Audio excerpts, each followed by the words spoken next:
2013년 개묘년 시작을 더국어논술학원 역사특강으로 전범위 한국사를 통해 내신과 한능검 시험까지 2마리의 토끼를 다 잡으세요. 얘들아 안녕. 우리 지난 시간에 선생님이 영상 보고 오라고 하는 거 있었는데 기억나시나요? 갑신정변까지 보고 오라고 말씀드렸습니다. 네, 한번 설명을 쭉 드릴게요. 자, 우리나라가 첫 번째로 맺었던 최초의 근대적 조약이자 불평등 조약, 무슨 조약이었었죠? 강화도 조약 또는 조일수호 조규라고 이야기를 합니다. 1876년에 봐도 그 전에 1875년에 있었던 강화도 조약, 무엇을 계기로 맺었어요? 운요 사건을 계기로 강화도 조약을 체결하게 되었었죠. 이것을 우리가 조일수호 조규라고 합니다. 불평등한 내용들이 굉장히 많이 있었단 말이야. 어떤 내용이 있었어요? 우리나라의 해양, 측량권과 그리고 우리나라가 자주국이라는 것을 일부러 명시했어. 왜? 청나라의 종주권을 부인하기 위해서였어요. 그리고 또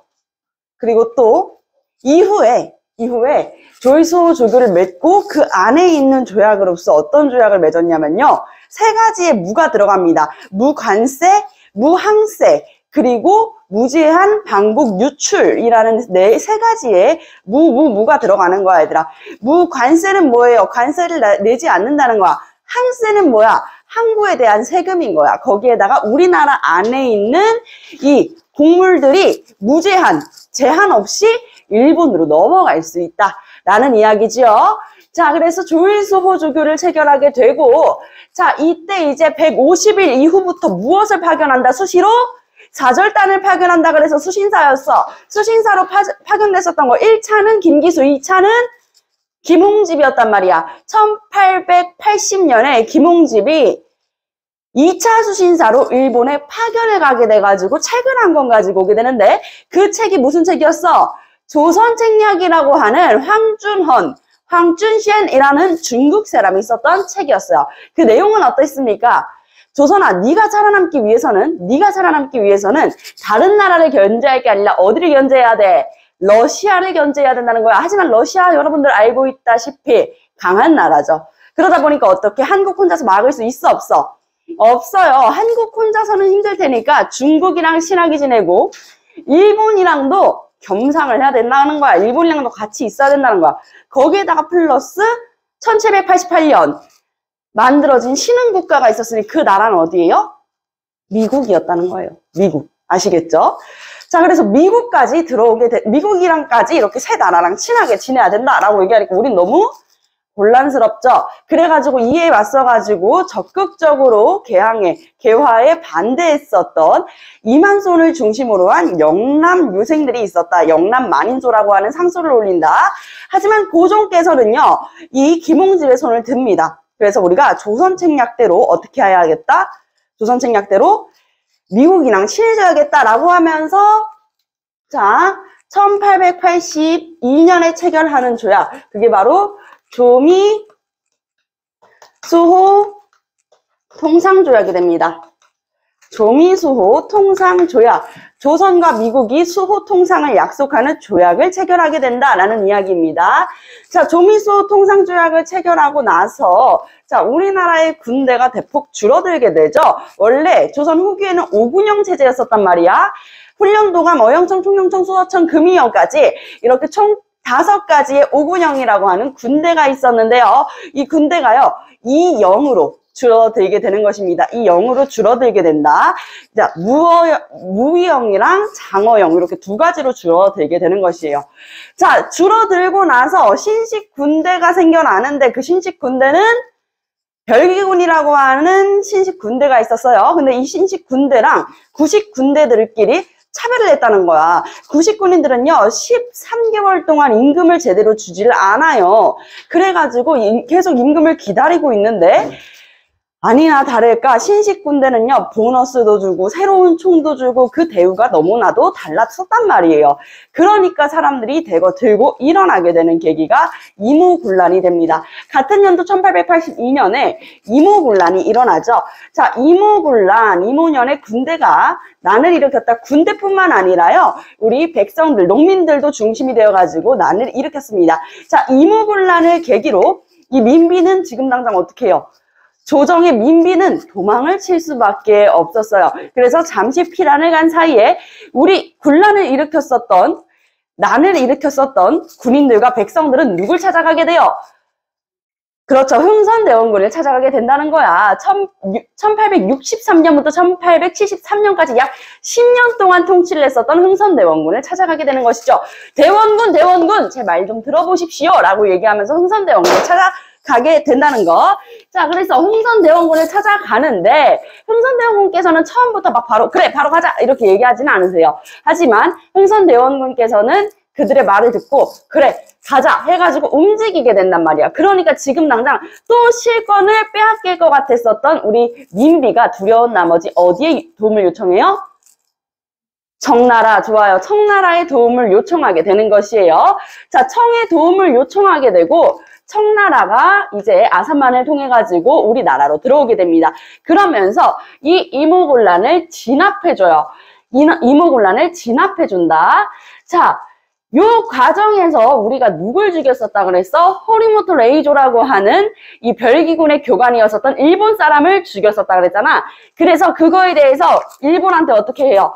미안해. 우리가 사람을 죽였지. 너네 일본인을 죽였지. 미안해. 라고 하면서 제물포 조약, 제물포 조약을 체결하게 된다.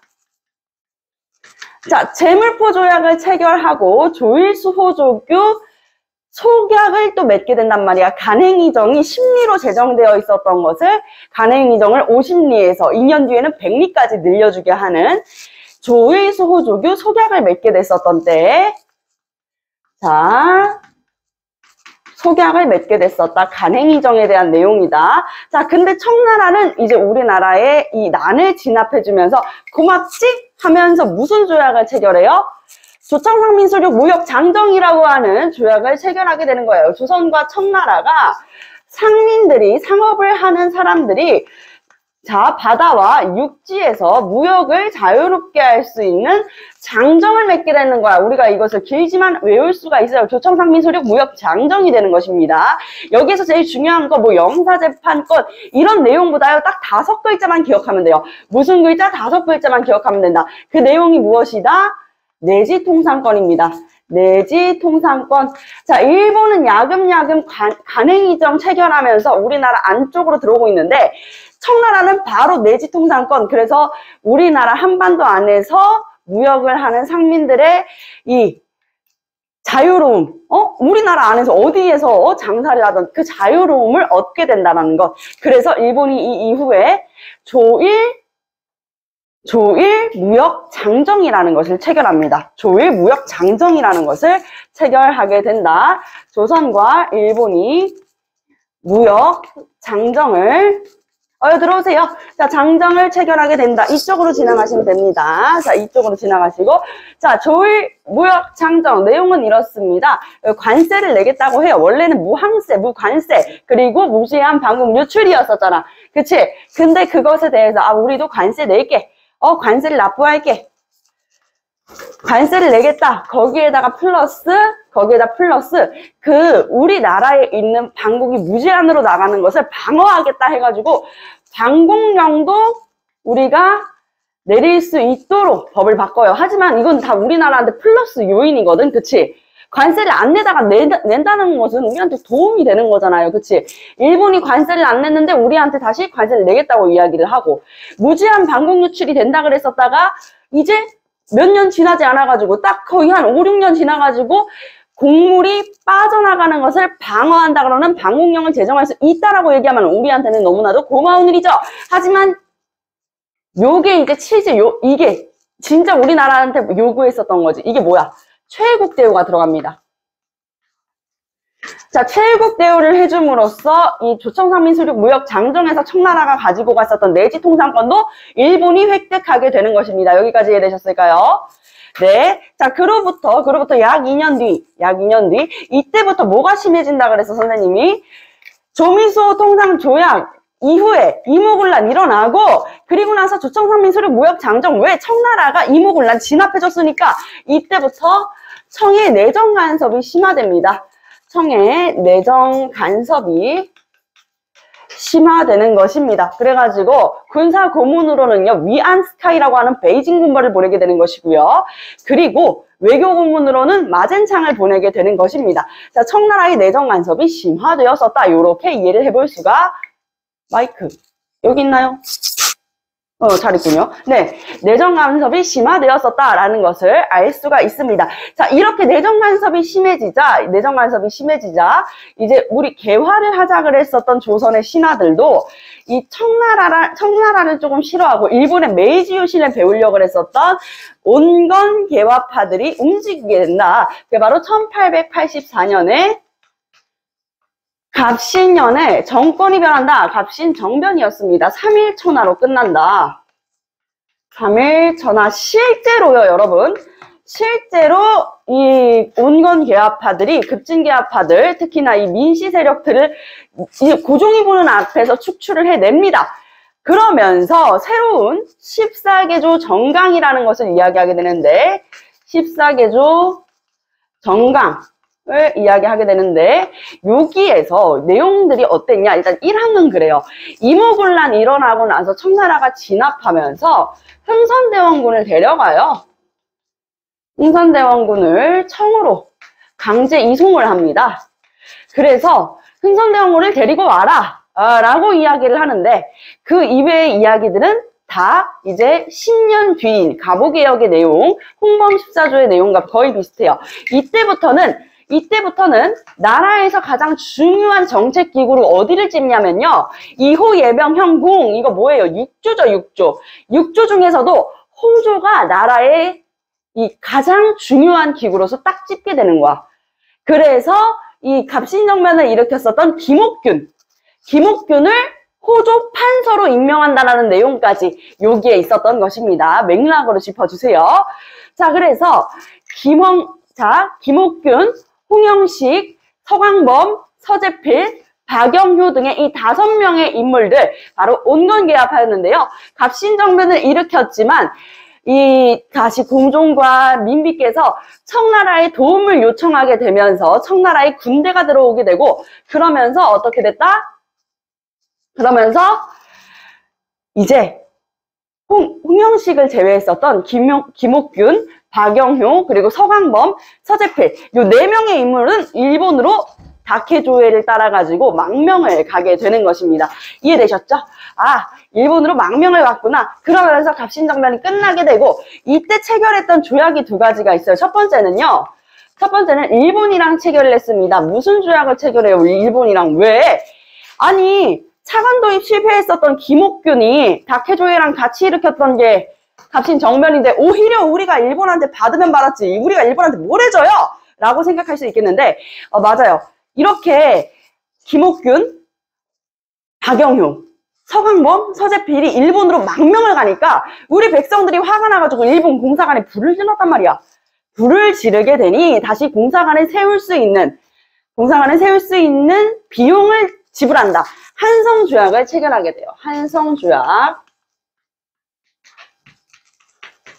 한성조약을 체결하게 된다. 그리고 나서 청나라 입장에서는요, 계속 일본이 깨작깨작거리면서 조선이라는 나라에 뭔가 자꾸 실권을 장악하고 이 종주권을 행사하려는 느낌이 들었어요. 그래가지고 청나라랑 이번에는 일본이 조약을 맺습니다. 야, 너네 대체 여기 왜 있는 거야? 응? 아니, 만약에 조선에서 정변이 일어나면 막아주지 못할 만큼 니네들이 도와주면 어떡해? 야, 이렇게 하자. 청나라와 일본은요, 텐진조약이라는 것을 맺어요. 텐진조약이라는 걸 맺어요. 그래서 각 나라, 요 청나라든 일본이든 이 한반도에 군대를 파견할 시에 군대를 파견할 시에 어떻게 한다? 서로한테 알려준다라고 하는 조약까지 맺었던 것이죠. 여기까지입니다. 여러분들 딱 보라 그랬었던 선생님의 영상이 딱 10분짜리였었고요. 자, 요렇게 끝이 나게 됩니다. 자, 그로부터 10년 뒤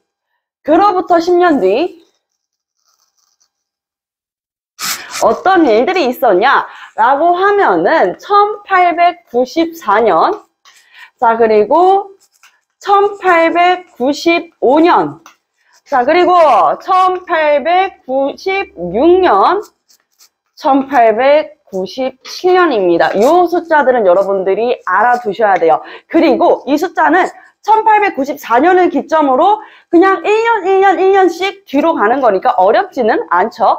자, 1894년부터 매우 중요합니다. 매우 중요합니다. 이 시기를 우리가 가보년이라고 해요. 연호를 가보년이라고 했습니다. 자, 가보년. 자, 1895년은요, 을미년이었어요. 1896년은요, 병신년이었습니다. 자, 그리고 1897년은요, 정유년이었어요. 자, 그래서 선생님 이런 거 다 어떻게 기억을 해요? 이런 거 연호 같은 거는 별로 안 중요하죠? 중요합니다. 매우 중요해요. 그리고 외울 때는 갑, 을, 병, 정으로 갑을병정 순으로 외우면 되기 때문에 절대 어렵지는 않아요. 아시겠죠? 갑을병정. 자, 가보년에 어떤 일이 있었냐? 일단은요, 가장 큰 사건으로는요, 동학농민운동이 있었고,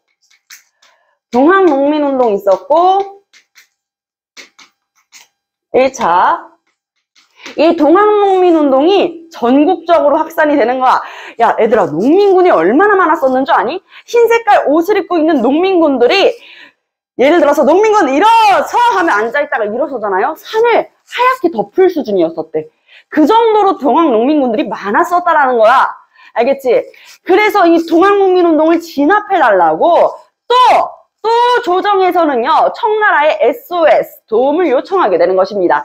자, 그래서 청나라에서 이제 조선 한반도에 군대를 파견해가지고 이 농민군들을 조금 진압하려고 오게 되는데, 무슨 조약을 맺었었어? 그렇지, 텐신조약 맺었었잖아. 그치? 텐신조약을 맺었기 때문에 한반도에 군대를 파견하게 되면 어떻게 해야 돼요? 알려줘야 되는 거야. 그래서 청나라에서는 아산만으로 이제 우리나라로 들어오게 되는 것이고요. 일본은 인천으로 들어오게 됩니다. 근데 이렇게 동학농민운동을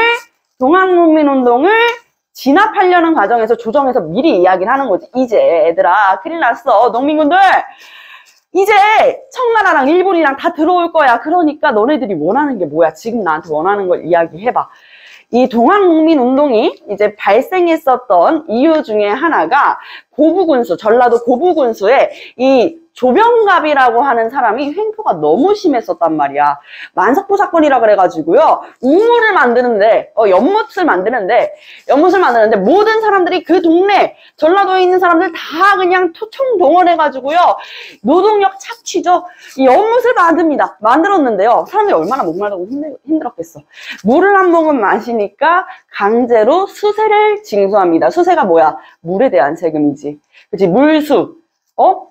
물에 대한 세금을 내라는 거야. 사람들이 그걸 만들었는데 만든 사람들한테 돈까지 걷는 거예요. 그뿐만 아니라 자기 아버지의 장례식장에 오지 않은 사람들을요, 때려 죽이기도 하고요. 또한 자기 아버지의 이 묘석을 세운다는 이유로 사람들의 돈을 강제로 징수하기도 했었습니다. 그래서 이런 고부군수 조병갑 같은 사람들이 있으면 안 되잖아. 그치? 그래서 이 농민군들의 목소리가 더욱 커지는 거야. 그래서 알겠어. 일단 너희들이 원하는 거 알겠고, 그래서 너네들이 원하는 거 쭉 적어봐. 했는데 패정개혁안이라고 하는 농민군들의 개혁안을 내걸게 돼요. 거기에 있는 내용들을 일단은 알겠다. 들어주겠다.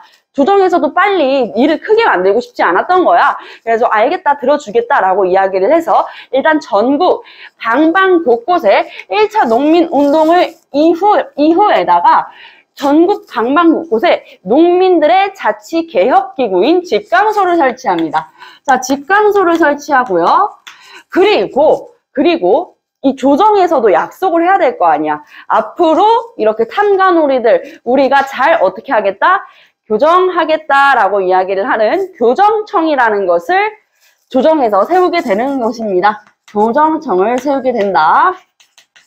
이것은 정부에서 세운 거고 집강소는 농민군이 세운 것이에요. 자, 이렇게 1차 동학농민운동 첫 번째는 세 차례의 집회를 한단 말이에요. 알겠죠? 세 차례의 집회를 하게 된다. 공주집회, 삼례집회, 보은집회 이렇게 총 3가지의 집회를 하게 돼요. 뭐 하는 거야? 교조 신원 단계예요. 믿을 수 있는 농민군들, 동학이잖아. 동학이라는 것은 뭐야? 동쪽의 학문. 몰랑양만 출신이었었던 최재우가 창시하고 이대 교주는요, 최시형이라고 이야기를 했었습니다. 그래서 동학이라고 하는 이 종교를 믿는 우리 농민군을 따라가지고 동학이라는 것으로 한 뜻에 뭉칠 수 있는 사람들을 모으는 게 교조 신원 단계라는 거야, 얘들아. 알겠지? 교조 신원 단계 첫 번째는 공주 집회, 그리고 두 번째는 삼례 집회, 그리고 세 번째는 보은 집회까지 총 3차례의 집회를 통해서 교조 신원 단계를 거치게 되고, 그리고 농민군이 일어나게 된다라는 것이야. 자, 농민 반란. 무엇을 계기로? 전라도 고부군수 조병갑의 횡포로 인해 가지고 녹두 장군이었었던 녹두라는 게 무슨 의미예요? 동글동글 못생기고 동글동글 작다라는 뜻인데, 녹두 장군 전몽준 선생님께서는 진짜 실제로 키가 조금 작으셨다고 해요. 하지만 녹두콩 같다라는 느낌보다는 선생님은 작은 거인 같다라는 생각이 조금 더 많이 들었습니다. 이 전몽준 선생님께서 이제 농민군들을 다 하나로 모아가지고 이제 어떻게 하는 거야? 농민 반란을 일으키게 되고요. 사실상 동학농민 전쟁에 가까웠었다. 1차보다는요, 여러분들. 1차에서 이제 전주 있지. 전라도잖아, 여기가 지금. 그치? 전라도에 전주성을 장악을 해요. 농민군들이. 장악을 해가지고 전주성 전투까지 하게 된단 말이야. 알겠지? 이 농민 반란, 1차 농민 반란은요, 어디랑 관련이 있다? 전주성을 장악하고, 전주성에서 전투까지 했구나. 전주성 전투. 농민군들이 굉장히 많았었구나 라는 것까지 알 수 있었던 거예요. 그래서 조정에서 이게 일파만파 커지니까 어떻게 한 거야? 지금 당장 청나라한테 SOS 도움을 요청하게 된 거야. 요 맥락까지 이해했으면 됐어요. 자, 그런데 일단은 도움을 요청했기 때문에 청나라와 일본은 들어와요. 청은 아산만, 일본은 인천으로 들어왔었어. 근데 이미 끝났잖아. 그치? 동학농민운동 어떻게 하고 끝난 거야? 전주에서 화해를 약속했다 그래서 전주 화약으로 끝이 났어. 농민군과 조정에서 화해를 약속했다고. 끝이 났잖아. 청나라는 가려 그래. 근데 일본은 가지 않습니다. 자, 일본은 가지 않아요. 그러면서 일본은 오히려 아산만을 통해 가지고 본국으로 돌아가려고 그러는 청나라를 공격하게 되고, 일본은 또한 자, 경복궁을 점령하게 됩니다. 또한 청나라를 어떻게 했다? 선제 공격하게 되는 것이죠. 이해되셨어요? 일본이 선제 공격을 하고 또 경복궁을 점령했구나. 여기까지. 자, 여기까지 선생님이 이 설명을 했는데, 지금부터는 조금 가로로 나가야 되거든요. 그래서 선생님이 카메라를 조금 옆쪽으로 옮겨서 계속 이어나가 보도록 하겠습니다. 네. 좋아요. 자, 그래서 동학농민운동 끝났다니까, 농민 반란이 끝났으니까 일본은 뭐라는 거야? 일본, 청나라 둘 다 이제 본국으로 돌아가야 돼. 근데 일본은 돌아가지 않았다고. 오히려 청나라를 선제 공격하고, 그리고 경복궁을 점령하게 되면서 2가지 일이 생기게 됩니다. 자, 경복궁을 점령해서 이들이 하고 싶었었던 것은 무엇일까? 조정에 대한 내정 간섭이었거든요. 근데 명분이라는 게 필요하잖아. 하하, 조선을 내가 접수해버리겠어. 이렇게 얘기하면은 너무 속마음이 드러나잖아요. 그래가지고 어떻게 이야기를 하게 되냐? 조선은 지금 당장 개화가 필요해. 근대화가 필요한 나라이거든. 그래서 우리가 조선을 개화할 수 있도록 도와줄게 라고 얘기하면서 1차 김홍집 내각을 수립하게 됩니다. 이게 뭐예요? 자, 김홍집 내각을 수립한다는 거야. 김홍집 내각으로 김홍집과 함께 이 조선이라는 나라의 개혁적인 일을 펼칠 수 있는 사람으로 누굴 선별하게 되냐면 바로 1882년 이모군란을 진압하는 과정에서 청나라가 데리고 갔었던 인물이야. 누굴까? 흥선대원군. 맞아요. 흥선대원군을 딱 데리고 오는 거야. 흥선대원군 너도 김홍집이랑 같이 해가지고 조선을 개화하는 것에 있어가지고 이제 신문물을 받아들이고 새로운 개혁안을 만드는데 동참해봐 라고 하면서 일본이 강제적으로 정해준 것이었거든요. 그래서 흥선대원군까지 이렇게 총 김홍집과 흥선대원군 두 사람 이제 좀 중축이 되었었던 요게 이제 김홍집 내각이요. 이때부터 시작되는 게 무엇이냐? 바로 가보개혁입니다. 가보개혁이 일어나게 된다. 자, 그리고 요 위로 올려다봐.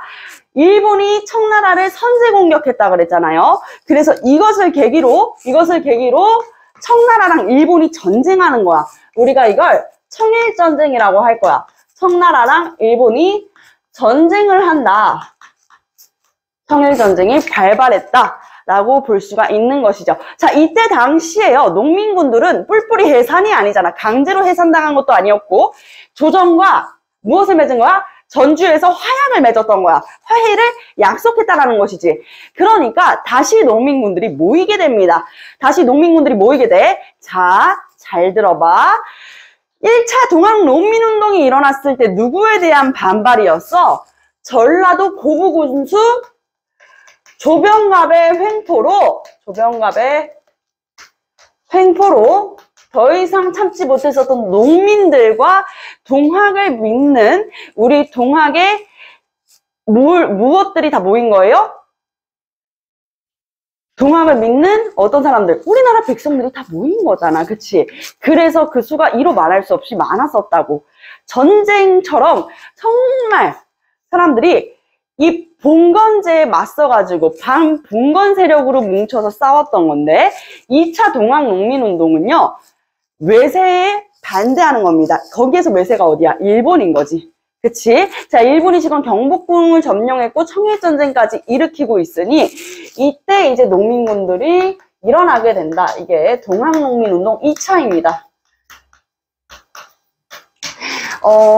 완벽하게 성공으로 끝나지 못했기 때문에 우리가 운동으로는 배우고 있지만 사실상 정말 전쟁처럼 컸던 사건이었어요. 왜냐면 보면은 일본은 이미 총을 쓰잖아, 얘들아. 일본은 총을 쓰고 근대화를 했기 때문에 굉장히 선진 무기들이 많았었단 말이야. 무기 자체가 우리랑 비교가 안 돼. 근데 농민들 죽창 들고 낫 들고 괭이 들고 싸운단 말이야. 누가 이겼겠어요? 사실상 학살에 가까웠어요.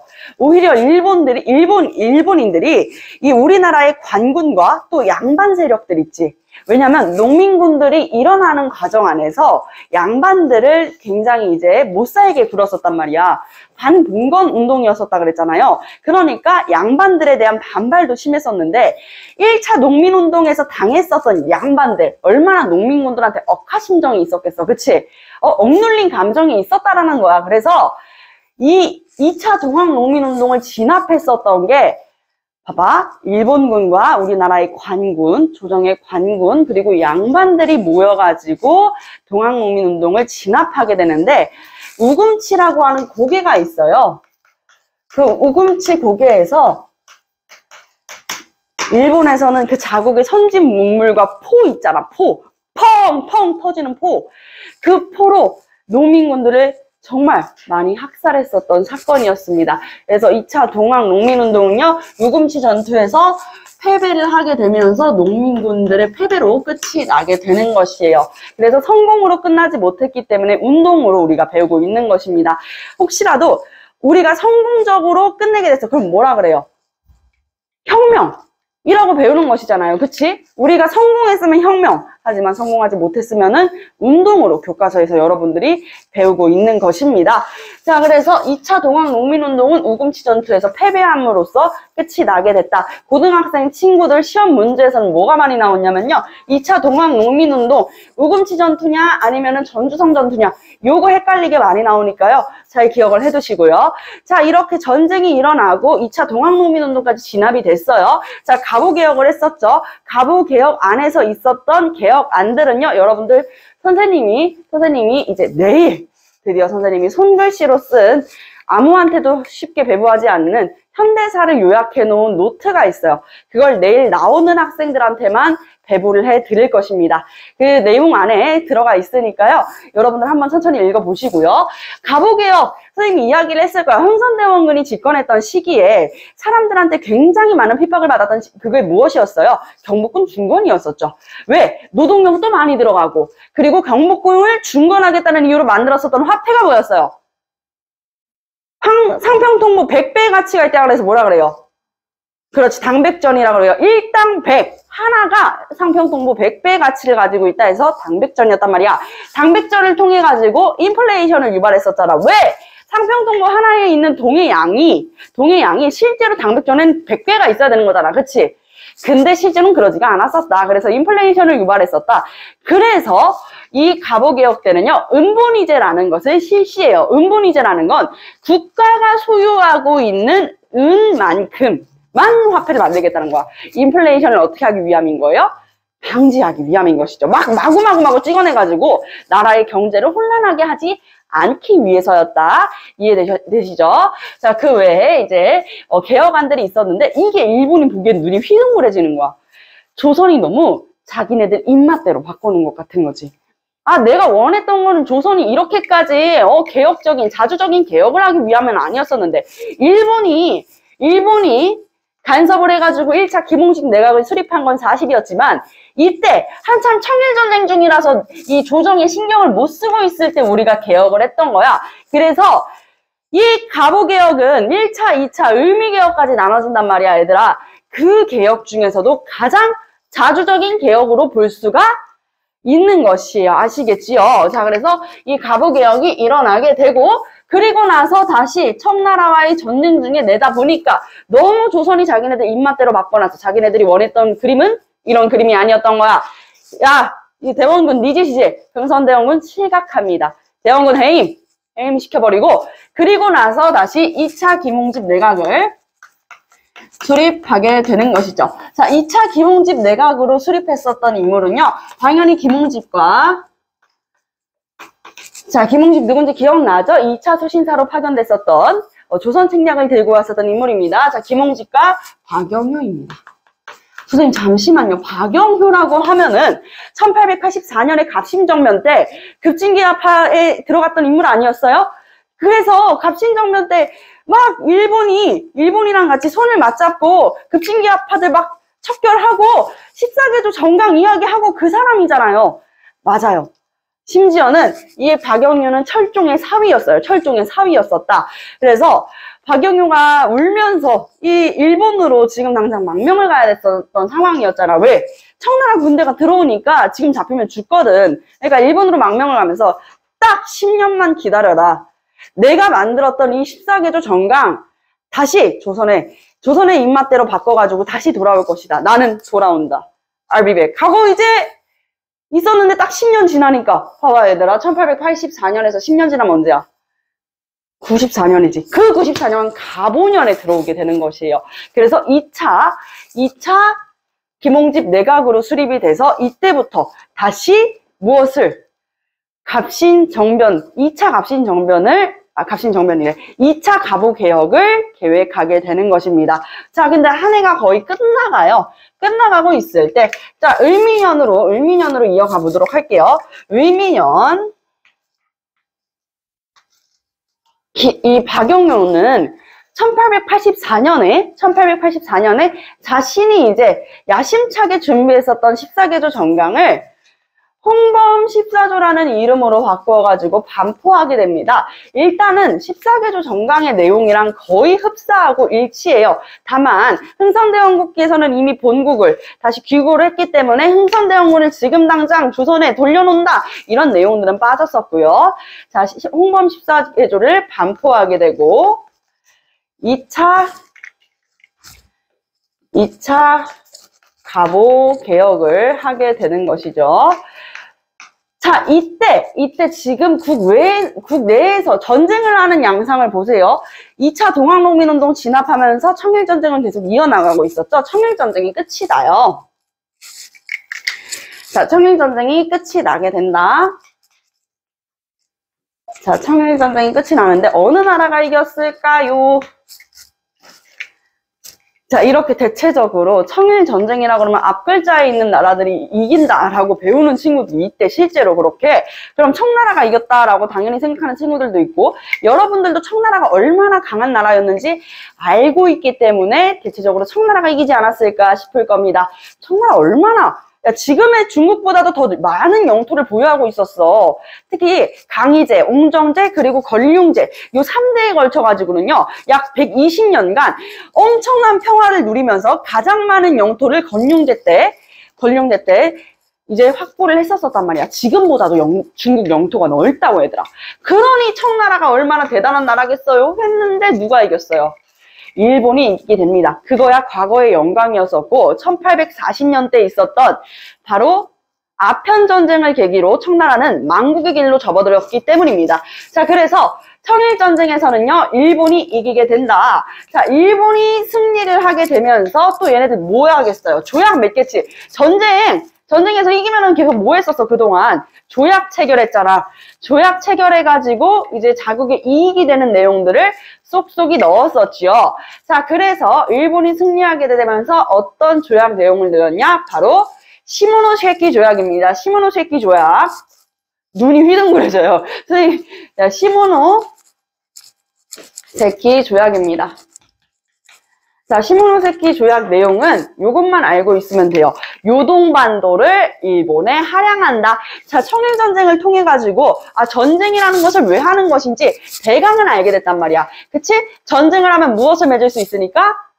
조약을 체결할 수가 있으니까 그것만을 보고서, 조약을 체결할 수 있으니 그것만을 보고서 전쟁을 이악물고 했었던 거야. 그래가지고 시모노세키 조약을 통해서 요동반도를 받을 수 있다. 드디어 우리도 중국으로 진출한다, 대륙으로 들어간다 라는 생각에 일본이 굉장히 들떠 있었거든요.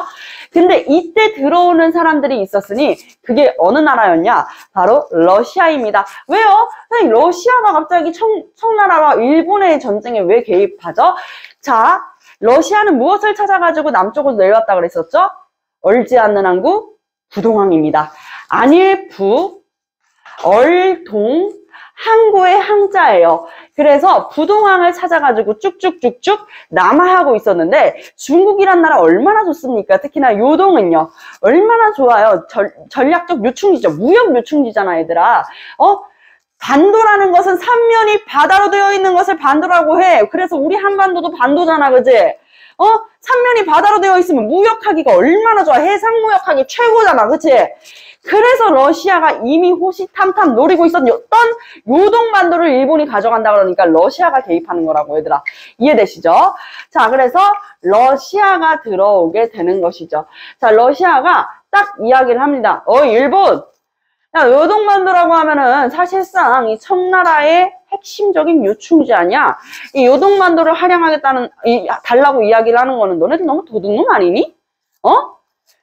청나라 그만 괴롭히고 청나라한테 다시 요동반도 돌려줘! 이렇게 얘기를 하는 거. 일본이 뭐라고 이랬겠어요? 네? 이랬겠어요? 아니죠. 일본이 야, 너네 뭡니까? 당신들은 뭐이무니까? 러시아, 우리는 요동반도 할양할 수 없습니다. 우리도 정당하게 싸워가지고 왔습니다. 이렇게 딱 이야기를 하는 거야. 근데 러시아만 혼자 있는 게 아니야. 당시 유럽의 강대국이었었던 러시아가 이렇게 이야기를 하자 뒤에서 그림자같이 두 나라가 드리워지게 되는 것입니다. 그 나라가 바로 독일이었고 또 그 옆에는 든든한 프랑스가 있었던 것이었죠. 그래서 러시아, 독일, 프랑스, 러도프가 무엇을 하게 된다?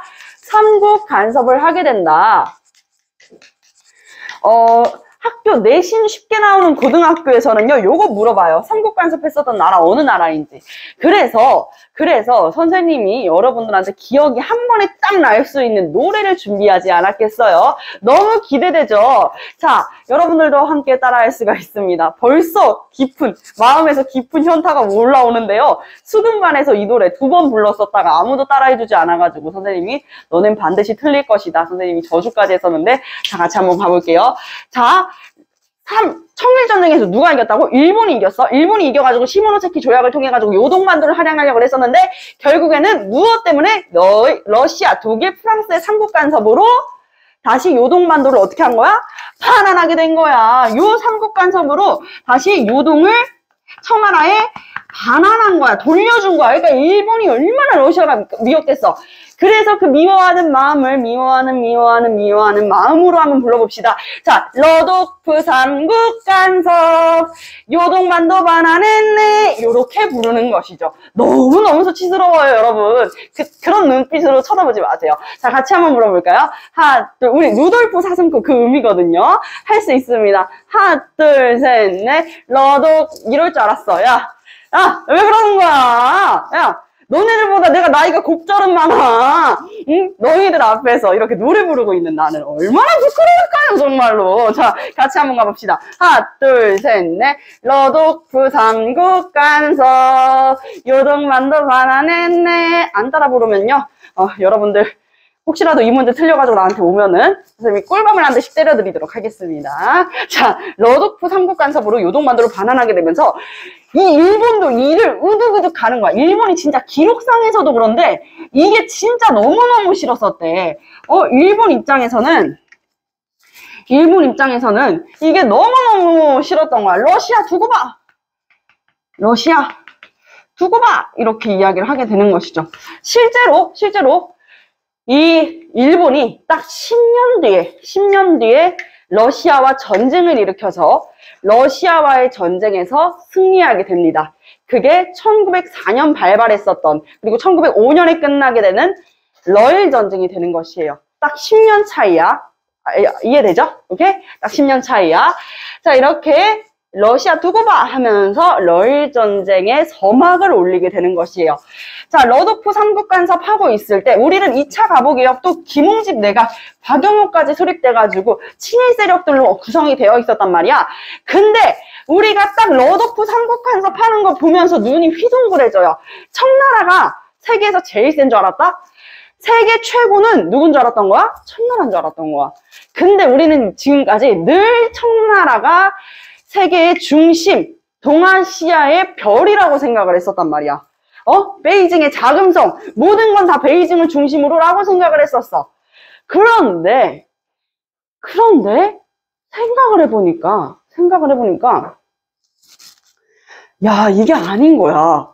일본한테까지 청나라가 질 정도로 청나라의 국력은 너무 많이 약해져 있었고, 일본이 진짜 강한 나라인가? 우리가 한숨을 내쉬려고 할 때 일본을 찍소리도 못하게 만드는 나라가 있었어. 그 나라가 어디야? 러시아였던 거야. 러시아. 그치?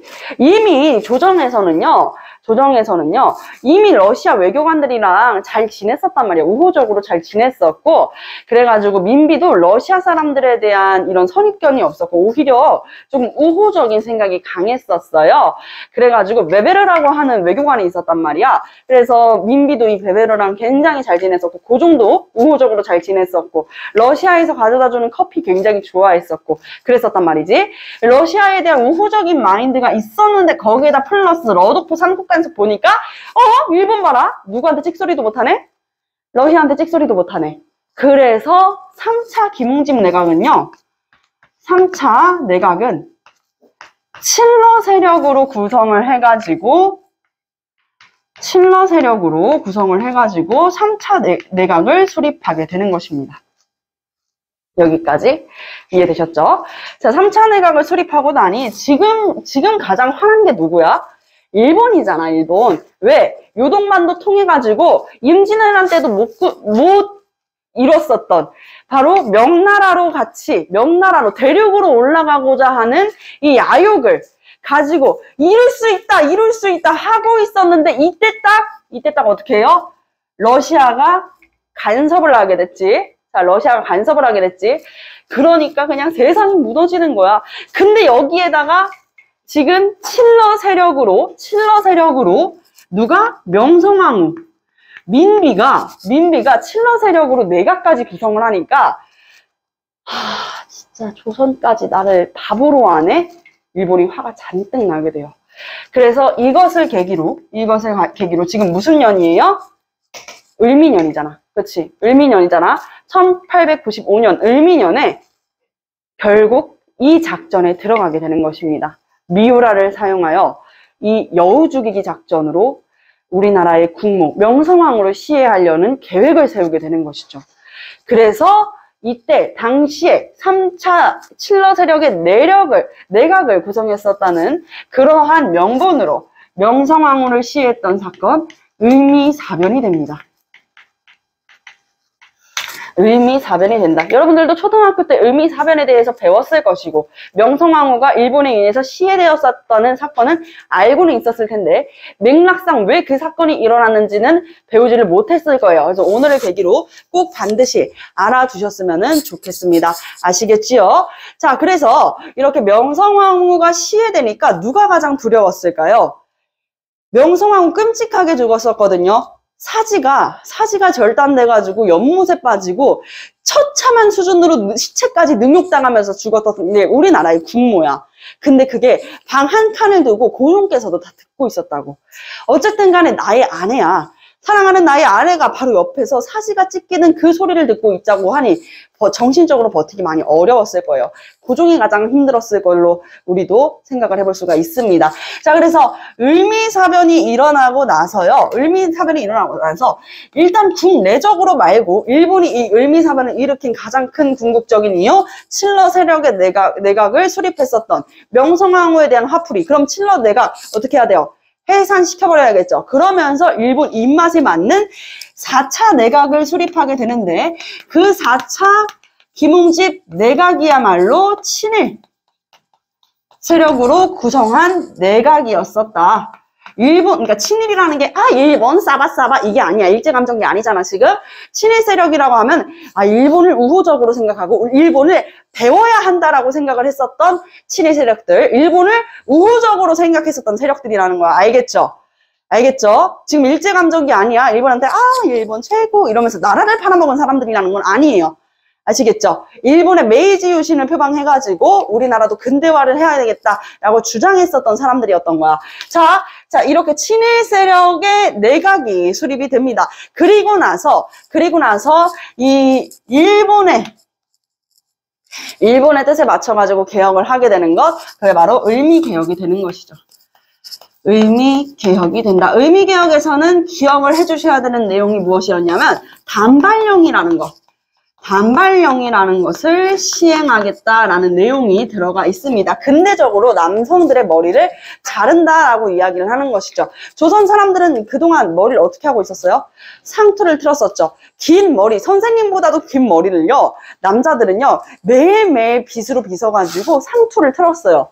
선생님, 남자인데 머리 기르는 거 이상해요. 여러분들 지금 남학생들 머리 짧은 거, 요거 이제 좀 근대식 머리인데, 옛날에 조선에는 머리를 기르고 손톱 발톱도 기를 수밖에 없었어. 왜? 신체 발부, 수지부모.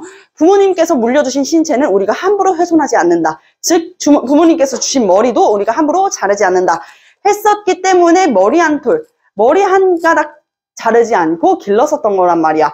근데 갑자기 우리들 보고 상투를 잘라내래. 머리를 단발령을 하겠대. 그것은 우리의 어떤 정체성의 큰 혼란을 가지고 올 수 있는 것이에요. 그래서 우리 조선 안에 있는 모든 사람들이, 대부분의 사람들이 이제 들고 일어나게 되는 것입니다. 왜요? 선생님, 왜 들고 일어나요? 조선의 국모, 우리도 민비 별로 좋아하지 않았어요. 그죠? 뭐만 하면 청나라한테 SOS 도움 요청했잖아요. 언제부터? 1882년 이모군란 때부터. 그리고 1884년 갑신정변 때도 청나라한테 계속 도움을 요청해가지고 자주적인 나라를 만들기보다는 다른 나라에 의존하는 나라를 만들려고 했었던 게 민기였다고 해가지고 우리가 미워하는 마음이 있었어. 그래. 그리고 대부분의 정치적인 세력들 다 어떤 사람들이었어? 민씨 가문 사람들이었었잖아. 그치? 그래가지고 미워하는 마음 있었던 거 이해해. 이해하지만 그럼에도 그녀는 조선의 군모예요. 그렇기 때문에 우리가 미워하든 싫어하든 죽이든 살리든 우리가 해야 되는 거야.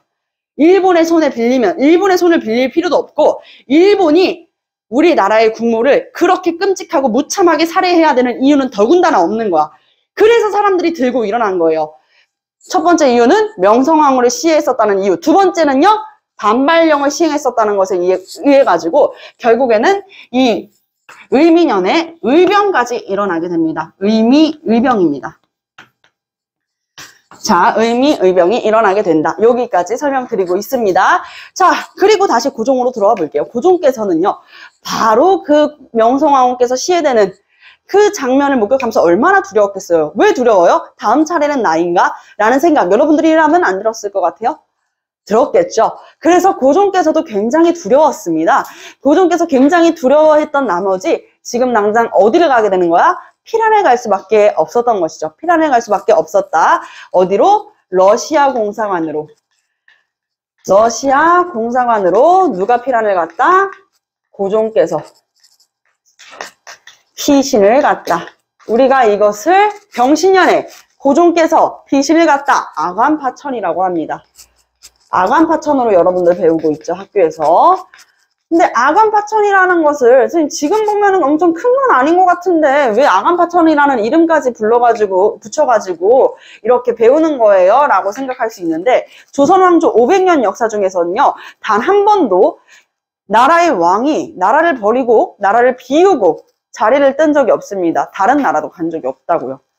심지어 선조께서도 임진왜란이 일어났을 때 일본이 부산진, 동래성, 파죽지세로 치고 들어와가지고 한양을 함락하고 평양성까지 함락했을 때도 그때도 선조께서는 의주로 피신을 갔지 명나라로 가진 않았다는 얘기야. 그지? 근데 고종께서는 지금 당장 어쨌든 러시아로 피난을 간 거기 때문에 나라에 누가 없어요? 왕이 없죠. 이것을 계기로, 이 아관파천을 계기로 무엇이 심화됩니까? 바로 열강의 우리나라의 이권 침탈이 매우 심화되는 것이죠. 일단은요, 러시아한테 광산 채굴권과 그리고 산림을 이제 개발하는 산림개발권, 거기에다가 철도 부설권까지 팔아 넘기게 되는 것입니다. 철도 부설권은요, 미국, 프랑스한테 팔아 넘기지만 결국에는 시간이 지나가지고 경인선, 경부선, 경의선, 원선이 이제 만들어지는 건 일본이 이제 일제감정기를 앞두고 일본이 이렇게 철도를 만들게 된단 말이야. 왜? 미국이나 프랑스로부터 이 조선의 철도 부설권을 돈 주고 사오기 때문이에요. 아시겠지요? 자, 이때부터 광산, 산림, 철도 등 우리나라의 이권, 도움이 되는 권한들을 다 빼앗기게 된다는 거야. 나라의 왕이 없으니까 이때다 싶었는지 우리나라의 이권을 침탈하게 된다고. 이 과정을 묵묵하게 보고 있던 사람이 있습니다. 바로 서재필이에요. 그렇게 얘기하면 대체적으로 수업을 제대로 안 듣고 있던 친구들은 그런가 보다 라고 생각을 해요. 수업을 제대로 듣고 있던 친구들은 누가 들어왔다고요? 라는 생각이 들 거예요. 서재필이 들어왔다고 얘들아. 서재필이 이때 가만히 있어서는 안 되겠다 해가지고 서재필이 그때 만들었었던 게 독립협회였거든. 그 독립협회에서 고종한테 다시 조선으로 돌아오세요 라고 이야기를 하는 환궁요구를 하게 돼요. 환궁요구를 하게 된다. 이렇게 이야기하면 대체적으로 그냥 그런가 보다 하는 친구들도 있을 텐데 진짜로 선생님 누가 들어와요? 서재필이요? 서재필은 들어오면 안 되죠. 1884년에 갑신정변 때 박영묘랑 같이 청나라 군대 들어오니까 다케조에 따라가지고 일본으로 망명 갔던 사람 아니에요. 아무리 나이가 그때 어렸다고 해도 그래도 그렇게 버리고 갔었는데 어떻게 다시 돌아와요? 이때 2차 기봉집 내각으로 수립됐었던 박영묘가 고종한테 이야기를 했었어. 1894년에 고종한테 이야기를 한 거야.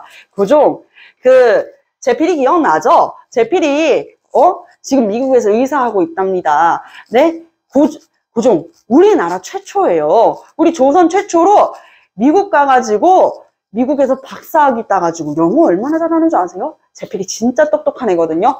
다시 조선으로 돌아와가지고 조선에서 뜻을 펼칠 수 있게 도와 좀 주십시오 라고 이야기를 하니까 고종께서 결국에는 이 서재필이 환국하는 거, 귀국을 하는 것을 허용을 하게 됩니다. 근데 중요한 것은 지금이야 미국에서 우리나라 오면 어떻게 하면 돼요?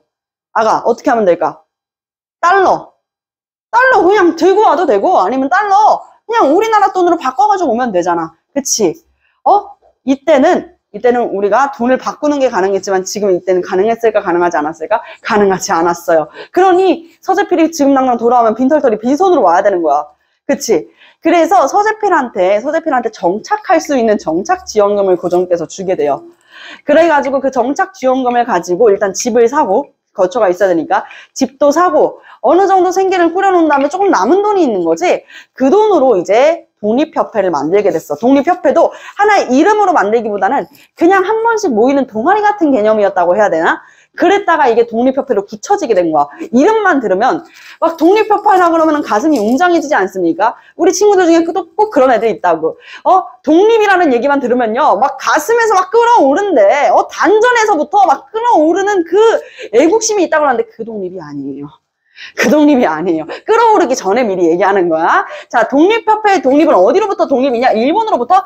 얘들아, 서재필이 누군데? 급진개화파였었잖아. 일본의 메이지 유신을 표방해가지고 우리나라도 입헌군주제하고 우리나라도 근대적인 개화를 해야 된다라고 주장을 했는데 갑자기 일본으로부터 독립하자 그랬을까? 아니지. 그럼 어디야? 미국이가? 조민수 호통상조에게 너무 마음에 안 들어서? 아니지. 어디로부터? 바로 청나라로부터. 이 독립협회는 청으로부터 독립하자는 협회였었다. 상식이에요, 상식. 아시겠죠? 자, 청나라로부터 독립을 하자. 우리나라의 자주성을 되찾기 위해서 이렇게 이야기를 하게 되면서 계속 지금 우리나라가 지금 청나라가 중요하지도 않아요. 왜? 봐봐. 지금 보면은 러시아가 우리나라의 이권을 침탈하면서 미국, 프랑스, 영국, 심지어는 일본 할 것 없이 다 들어와가지고 우리나라의 산림체벌권, 광산채굴권, 거기에다가 철도부설권까지 다 가져가고 있잖아. 그치? 우리나라 지금 남는 게 하나도 없게 생겼어요. 그러니까 빨리 조정으로 돌아오셔가지고 지금 이거 좀 막아보십시오라고 한국을 요구했던 거야. 근데 고종의 입장은 어떤 입장이었냐면요, 두려운 거지. 봐봐. 조선에서 최초로 미국에서 박사학위 따가지고 영어 잘하죠? 똑똑하죠? 그치? 이 막간을 통해가지고 하나 물어보는데 혹시 초록불 들어왔니? 그렇군요. 정말 다행이에요. 자, 어쨌든 간에 고종께서 가장 두려운 건 서재필이야. 왜? 너무 똑똑하고 사람을 이렇게 두루 모으는 힘이 있었으니까, 서재필은. 그러니 고종께서 생각을 하시기를, 이대로 내가 다시 조선으로 돌아가게 되면은 제필이가 어떻게 하겠다? 나를 끌어내릴 수도 있겠구나. 왕위에서 끌어내릴 수도 있겠구나라는 생각이 든 거예요. 그래서 고종께서 바로 돌아오지 않습니다. 이 독립협회의 한국 요구를 사뿐하게 일십해버려요. 그러다가 돌아오게 되는 건 1897년 정유년인 것이죠. 정유년에 고종께서 환국을 하는데 이때 뭔가 모습이 다르다는 거지. 뭔가 하나 절치부심한 모습이 보이는 거야. 그래서 고종께서 환궁 다 돌아왔다는 거야. 돌아와가지고 했던 게 무엇이었냐면 바로 광무개혁이에요.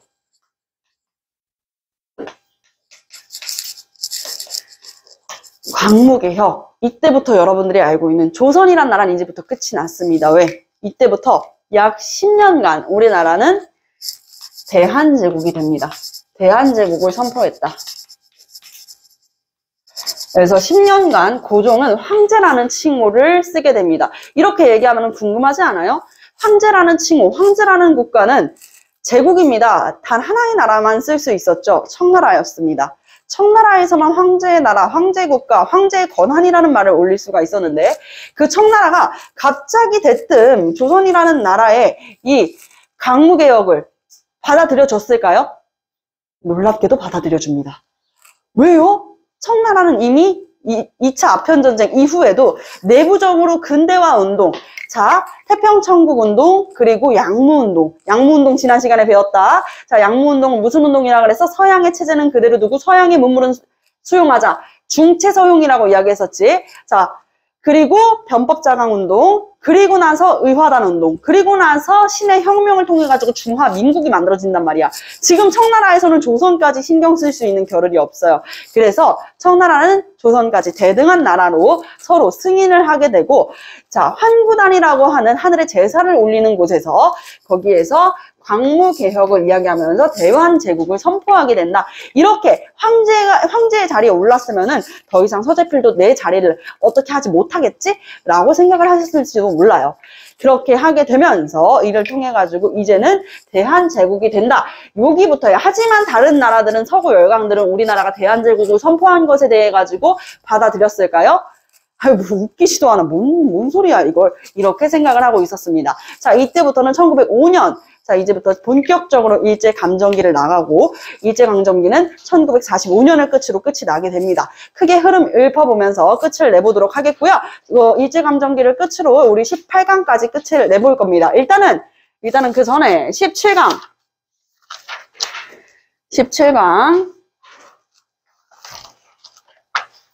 문제를 같이 한번 풀어보도록 할게요. 자, 우리 답부터 맞춰봅시다. 1번입니다. 흥선대원군이 강화도 조약을 체결했다. 자, 강화도 조약이 체결됐던 시기 언제였었죠? 1876년이었습니다. 흥선대원군 집권기였나요? 아니었었죠. 최익현의 상소로 이미 하야한 다음이었습니다. 그렇기 때문에 아닙니다.